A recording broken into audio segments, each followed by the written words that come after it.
and good afternoon. I'll just quickly share my screen.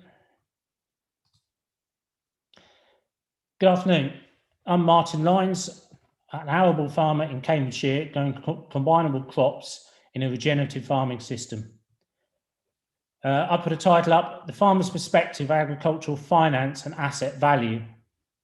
I'm also the UK chair of the Nature Friendly Farming Network, a network of farmers who come together across the whole of the UK to champion nature-friendly and more sustainable regenerative farming systems to other farmers, to members of the public and to the governments.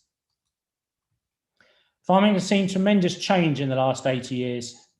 We've been incentivised through policy and through finance to remove much of the habitat, fill in ditches, remove hedgerows, and concentrate only in producing ever more amounts of commodity. Much of the biodiversity and the natural capital that we had in our landscape, we were paid to remove.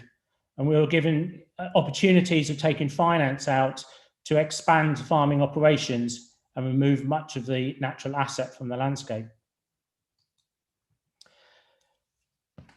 So when the asset deteriorates, the value changes. Outside of farming, if I was to buy a new warehouse and got an a mortgage to buy that property to help my industrial business, and and that finance was attached to that building, my lender would get upset with me if I didn't maintain the property, if the holes in the roof in 5 years' time and the windows were missing, because the value they had attached to that property for its second-hand value attached to the mortgage would be different. Farming is no different. If we decline our natural assets, the value does change.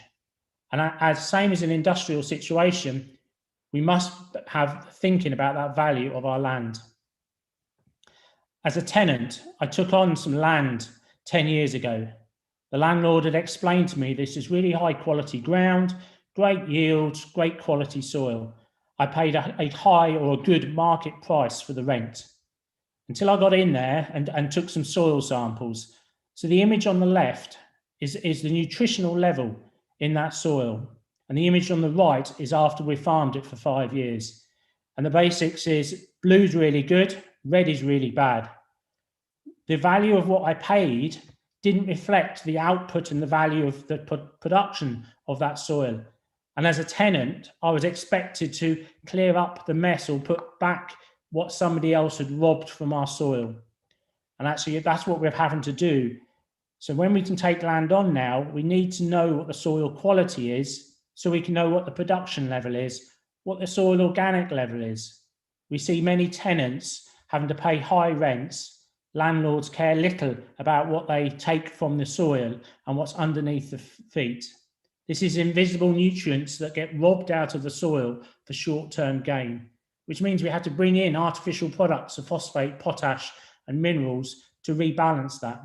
But if we farm in a more regenerative system, we can keep that levels of nutrition and build them without having to use artificial products. But that rebuilding takes time and it changes the value of the land. But as a tenant, do I get reflection on that increased value when I put back into the soil? Currently not.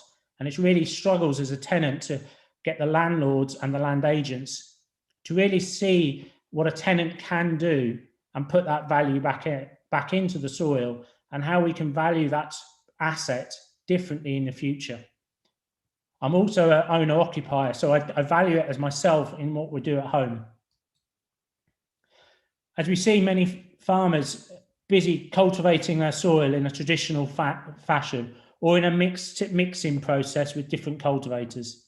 When done well, it's not too bad for the soil, but it's taking away our carbon and nutrition and oxidizing nutrients out of the soil. We see huge soil loss and nutritional loss. And through future financing of land and rental values, there needs to be some method within accounting for the quality of soil and the farming practice that happens on that land, because it needs to be rebuilding soil health, capturing nutrients, capturing carbon, and not carrying on depleting our resources.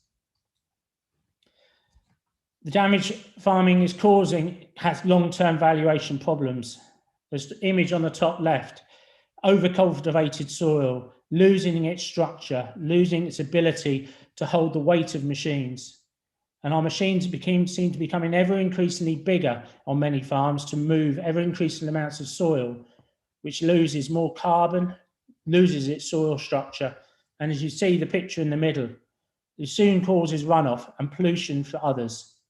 Now, if I was a bank manager and I had my valuation attached to that land or a landlord, I am seeing my asset now disappear down into the watercourse or onto my neighbours. So that land that may be worth £10,000 an acre at the moment is decreasing in value. That topsoil level is disappearing. We need to reflect as we borrow money, as finance companies invest, or help farmers invest in land, the asset that's below our feet, not just in front of our eyes. And as you see the picture on the right-hand side there of all the soil blowing away, farming in a more regenerative system where the soil's always covered, you actually capture other people's soil and you no longer lose your assets. We need to help recognise to landlords and finance companies that that is the way we need to preserve that asset that has been valued.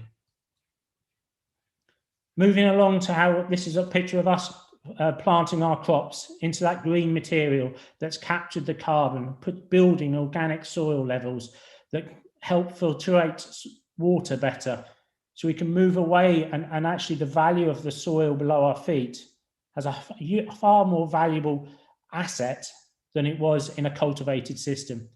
And that rental value and that finance value needs to reflect the farming systems it goes along. We see so often farmers acting in ways that decrease soil asset carbon, polluting what they're doing. And finance and rent should also reflect in that damaged cause and incentivize farming practices that build soil carbon and build environmental and natural capital benefits. So improving our soil health has got to be a key, but it can have some negative legacy. The image on the top left there is a nice compost pile of green waste coming from your compost bins. But if you're not careful, as you see down the bottom left, it's be very contaminated with waste.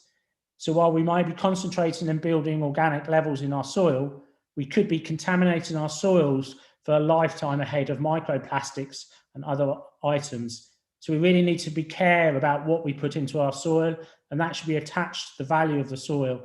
And landlords and the banks need to think about what are they encouraging.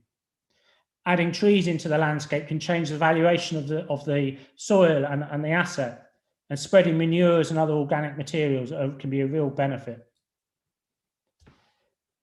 Future farming finance, I really believe as a farmer, and the rental values must really encourage long-term vision. As we put natural capital back into the landscape of those trees, the hedgerows, and other things that can capture carbon, who is the asset really belong to? Is it the landlord? Is it the owner-occupier? Is it the tenant? Who gets the value of that capture? And that building organic soil levels that has so much benefit for our environment, who gets paid and receives the benefit of that? Farming practices need to build long-term soil health and carbon capturing capacity for future finance opportunities of carbon trading and biodiversity offsetting. Farm finance can actually help drive this in a fairer way of financing farm purchases, remortgaging, asset delivery, and through rental markets. And we must have that long-term vision around how we incentivize the right outcomes. So that rental value and land asset and all it delivers, it's not just the produce we produce, it's around the carbon, biodiversity, and other many things that land asset can deliver. But who owns or who receives? Is it the farmer or is it the landlord? And it's about balancing that up in the future. And we must come along to a whole farm approach. There's no point doing some wonderful things in the middle of the field when there's other things around the farm that are still deteriorating and using lots of carbon. We need to do that whole farm approach to bring the assets together. So when we come to finance something, when we want to borrow money against a land asset to purchase more or go in as a tenant, that whole farm approach and business approach is getting delivered and a long-term plan. And actually, if we get this right, We can really use future finance packages coming into farming and government supports to deliver real rapid change. And actually, we need this rapid change. We're in a climate and biodiversity crisis, and we need to get our farming practices rejuvenating our soils and our ability to capture more carbon and capture and deliver far more better quality food. So that was my last. I look forward to joining the panel later this afternoon and look forward to your questions. Thank you.